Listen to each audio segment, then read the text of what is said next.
Everything you know about history is a lie. We like to think of the past as neat and simple. Ancient times, Middle Ages, Renaissance, modern era, a clean timeline, marching forward. But the truth is far messier. Cleopatra lived closer to the iPhone than to the pyramids. Oxford University was older than the Aztec Empire. Mammoths still roamed the earth while Egyptians stacked stones into pyramids.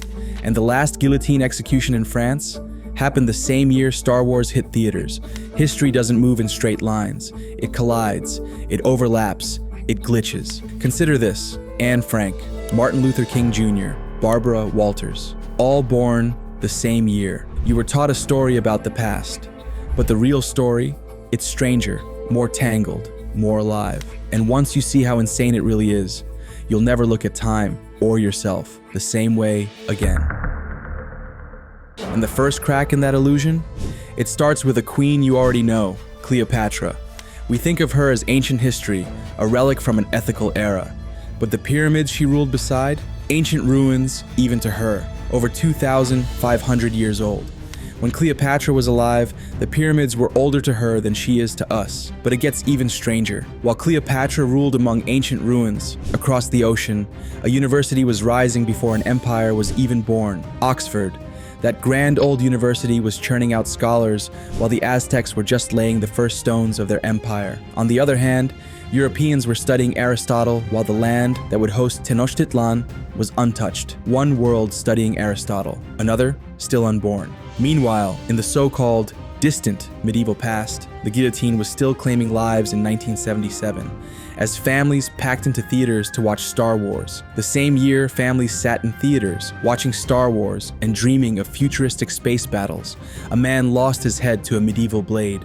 And while Egyptians stacked limestone under the desert sun, woolly mammoths were still lumbering across icy plains. Yes, while Egyptian laborers hauled limestone blocks into place, herds of mammoths were still plodding through tundra in isolated pockets. See the pattern? Our sense of time is a comforting lie. The further away something is, the more it blurs into the old days. We picture history like chapters in a book.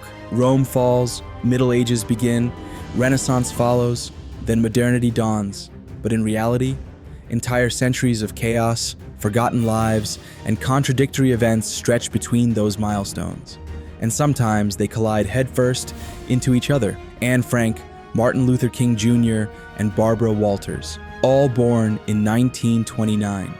Three figures we mentally slot into completely different eras. One, a young girl hiding from the Nazis. One, a civil rights icon reshaping America. One, a media powerhouse shaping modern journalism. All begin on the same page. Abraham Lincoln and Charles Darwin, born on the exact same day. One freeing slaves, one freeing minds. Same world, same moment. Time doesn't stretch, it snaps. Think about that for a second. While Genghis Khan's armies thundered across Asia, Oxford scholars burned midnight candles, debating philosophy. When the Berlin Wall fell, it wasn't just the end of an era. It happened the same year The Simpsons premiered. The Simpsons has existed longer than the Soviet Union. The Wright brothers' first flight? Only 66 years before humans walked on the moon. Let that sink in.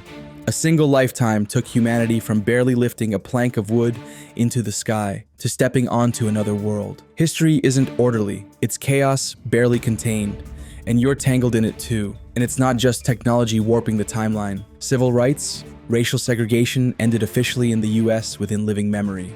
Just decades ago, women in Switzerland couldn't vote nationally until 1971. Meanwhile, some things are so ancient, they almost sound made up.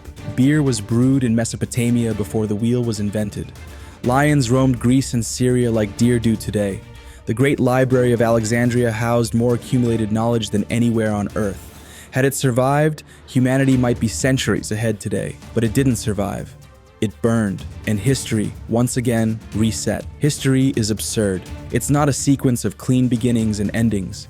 It's a whirlpool of civilizations rising, falling, colliding. And you are part of the same madness. Right now, you are living inside what will someday be flattened into a handful of bullet points, maybe two. Future generations will simplify your lifetime into an oversimplified blur. The AI era, the rise of renewable energy, the second space race. Maybe they'll marvel that ChatGPT, TikTok, brain-computer interfaces, and self-driving cars all existed simultaneously. Maybe they'll laugh at our glass rectangles, the smartphones we thought were cutting edge. Maybe they'll pity us for not uploading our minds directly into the cloud. Maybe, just maybe, they'll sit in future universities stressing about exams, just like Oxford students did a millennium ago. Because it's not just Oxford, it's everything. Art, science, war, politics, all tangled together. When Michelangelo sculpted David, the Aztec Empire was flourishing across the Atlantic. While Leonardo da Vinci painted the Mona Lisa, conquistadors were preparing to invade the Americas. As Shakespeare penned Hamlet, samurai fought battles in Japan.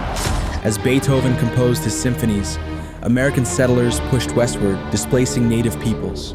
When Dickens wrote A Christmas Carol, the first photographs were taken, preserving faces without brush or canvas. When Lincoln delivered the Gettysburg Address, London was digging the first underground subway. The world isn't a series of neat chapters. It's overlapping, chaotic, messy. It's been a hurricane of overlapping moments, echoing into today. And the echoes of those collisions shape everything today. A single bullet in Sarajevo in 1914 sparked a chain reaction that killed millions. A handful of monks hammering grievances to a church door in Wittenberg triggered centuries of religious war and transformation. A bored engineer tinkering with vacuum tubes laid the groundwork for the device you're watching this on. History is fragile. One choice, one moment, one mistake, and everything changes. When we forget how strange, fast, and fragile history is, we lull ourselves into believing today's world was inevitable. We assume injustice is natural, that the way things are is the way they must always be. But history tells a different story. Progress is messy. Justice is rare. Change is always possible. It just depends on how many people are willing to fight for it. Imagine standing at the Library of Alexandria just before it burns. Imagine saving a single scroll that could leap humanity 500 years forward. Imagine being one of the first Oxford scholars, debating Aristotle, unaware that across an ocean, civilizations you've never heard of thrive. Imagine being a woolly mammoth, unaware that your final generation is stomping through history's last pages. And now imagine, you're not in the past, you're here, living through your own glitch in the timeline. One day, someone will look back at you, baffled that you lived through both the dawn of AI and the fall of glaciers, that you lived at the tipping point. And the thing about tipping points, they never seem obvious until you're already falling. Next time someone says, "back in my day," ask them, which day? Because in history, nothing is ever as simple or as distant as it seems. Time is a liar, and the past is much closer than you think. If this made you see history, and yourself, a little differently, make sure to like, subscribe, and I'll see you in the next chapter.